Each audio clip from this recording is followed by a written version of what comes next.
In the VTubing world, artists are basically our gods, creating everything from our backgrounds, PNGs, reference sheets, and even full models. Without them, we would still look like the default Vroid models. But many people are scared to reach out to artists in fear of getting scammed, offending the artist, or simply not knowing what to do. My name is Szycrotic, and in this video, I will walk you through the process of commissioning an artist, how to stay safe, respectful, and get some incredible art in the process. Part 1. The idea and a budget. Before you approach any artist, it is crucial to have a clear idea of what you want and how much you're willing to spend on that art. Take the time to write down every little detail from primary color palettes to character heights and everything in between. You should also get as many reference pictures that best convey your idea, because you don't want to go crazy and just send an artist 100 pictures of just the side profile alone. Part 2. Finding the right artist. Luckily with VTubing, you can find amazing artists just about everywhere you look. VGen has become such a good tool to find artists for almost anything that you could need.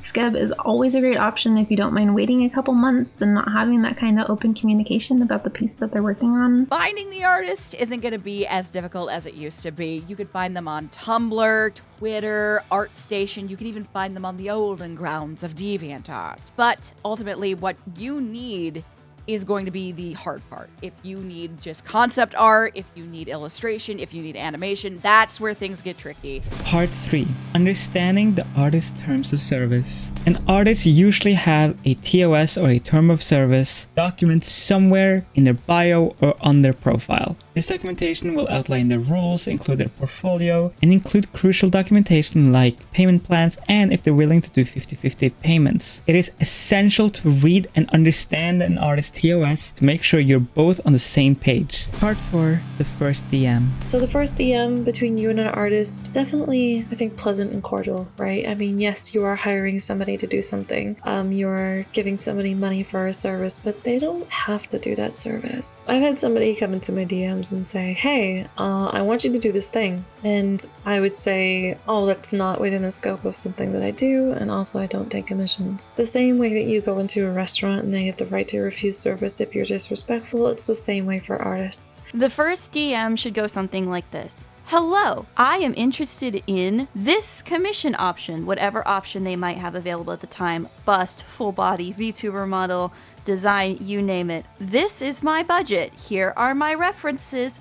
Hope to hear from you soon. If you're not sure if the commissions are open, the DM should go something along the lines of, hi, I'm interested in your style. Do you happen to have commission slots available for, and then describe what it is that you're looking for and your budget. Please include your budget in your DM. I know it can be uncomfortable and it can feel a bit awkward, but it's really important to be straightforward about what you can and can't afford at the time. Part 5. How to stay safe. When commissioning, it's okay to ask for updates for every 7 to 14 days. But don't be pushy about it. I usually ask in the form of like, I'm their buddy and I'm checking in on them and making small talk. I usually just say, hey, how's everything going? And if they say good, then that's fine. A lot of the time they might have some personal stuff going on or they're doing things at their own pace. It'll only become a concern if it takes a long time and you're only asking for like something like an illustration. And another good way to avoid scams is to get direct recommendations from friends or me. Basically, the surefire way to tell if somebody is a scam artist is inconsistent style. They have a lot of likes, but very few followers, or the reverse, they have a few followers, but thousands and thousands of likes. So inconsistencies in follow to like ratio, inconsistencies in style. The best way to stay safe and not get scammed is to kind of go over their profile, kind of go digging, see if like anything search related pops up. See if there's anyone who's going like, oh, hey, this person's kind of shady, oh, they ghosted me. Make sure that they don't have like the copy-paste profile fill out that a lot of scam bots do on Twitter. If they try to get you to pay with friends and family on PayPal, that is a massive red flag. Do not do that.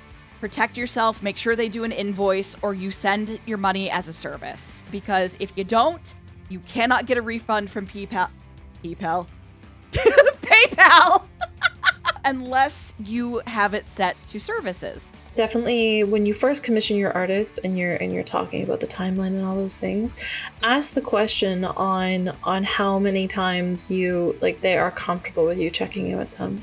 If they say, "Oh, you'll get it when you get it," that's a big red flag. Check with your artist to see, first of all, how many revisions you're allowed to make, and also how often they are comfortable with you checking in. Something that can also make me feel safe is if I see other creators have gotten pieces from that artist, or even searching their name on Twitter to see some of their work and that there aren't any warning posts about them or anything. Part 6, the sketch. After all that, when you have your sketch, study the living hell out of this sketch. Is everything exactly how you want it? Is the vibe right? Is there anything you want to change? Because now it is time to say it. After coloring and shading and effects and everything, it becomes a lot harder to change stuff about your art piece. So it is important to really study your sketch and make sure this is exactly what you want. If you were really unlucky and you did end up getting scammed or ghosted by an artist, what you should do is 1. Warn the community about them. 2. Try to contact your bank or whatever payment service you used, because a lot of the time they can actually help you with this. And if you may not get your full money back, you may at least get some back.